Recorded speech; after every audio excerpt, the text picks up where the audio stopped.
For block 3, the first thing that we want to do before we get started is to ditch all around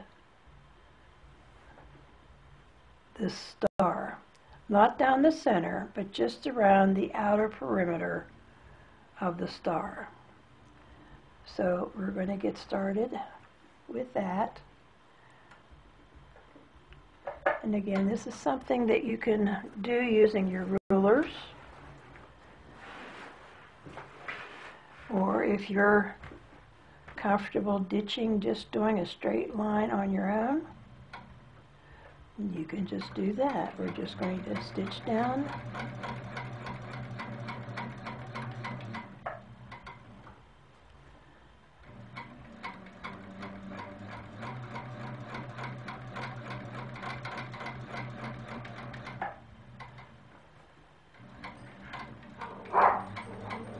And I'll go around this. I'll get it all ditched, and then we'll come back and I'll show you what we're going to do next. Okay, now that your star is all ditched, we're going to do the feathers.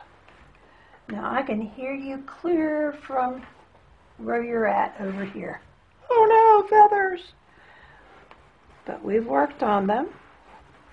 You practiced them in your workbook.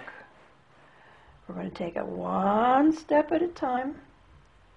We're going to start by sinking our needle in the middle of this star and pull our thread up.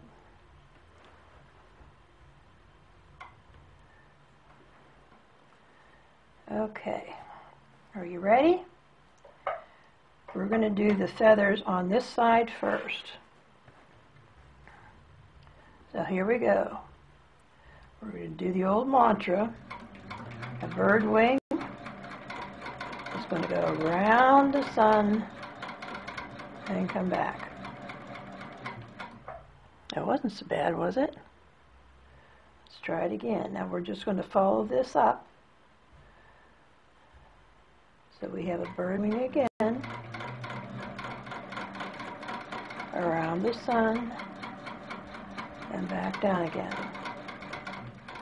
And another bird wing, around the sun, and back down again. Now, we're going to take our ruler,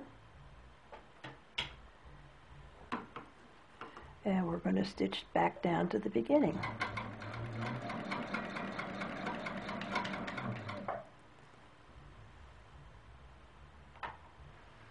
And we're going to do the same thing on the other side. We have our bird wing, around the sun, back down, bird wing, around the sun, back down, bird wing, going around the sun, and back down. And let's just work our way back down that seam line again.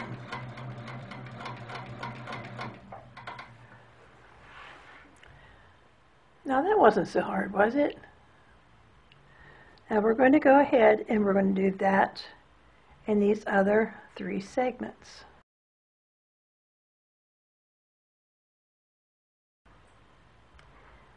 I'm going to let you go ahead and watch me though for just a little while, because I know some people get very intimidated.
Yes, you can do them upside down.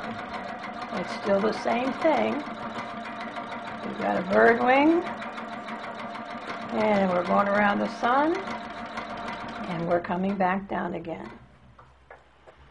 So you should be able to do these no matter what direction you're going in.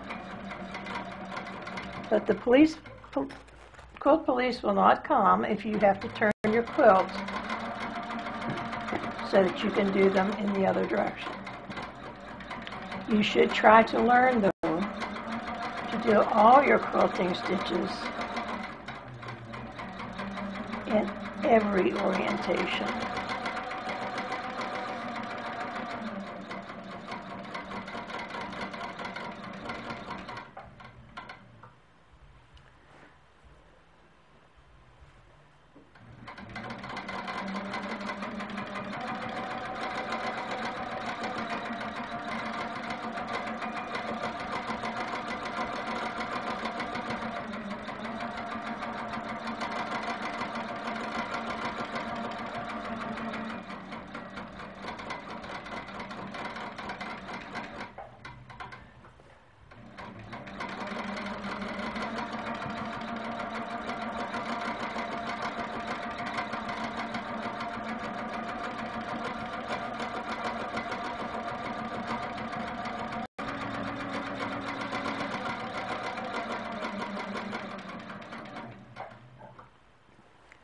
Okay, when you get to the last feather in your star, don't go back down again, because now we can continue on from here. And what we're going to do now in this block is the cathedral window, or the orange peel that we've done before, that's in your free motion quilting sampler. So all we're going to do is just the outer edge of that orange peel by just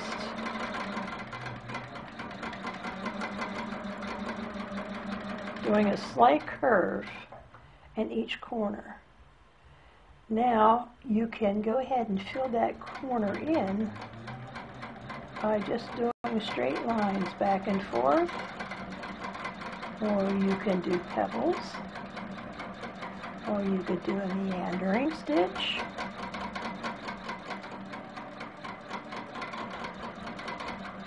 Totally your call, your quilt. But we want to fill that in somehow. Now I'm going to swing over this last little curve because I want to get over here to this block. And in this block, we're just going to do the straight line back and forth stitching. So we're going to start here. And on this one, remember, you want to keep your stitching parallel so it's not slanting. You just keep going back and forth. Take your time. Use your foot as a guide. You're trying to keep them consistent. I sometimes try to aim for the center seam like I just did. That kind of makes it disappear, so people don't know there's really a seam there.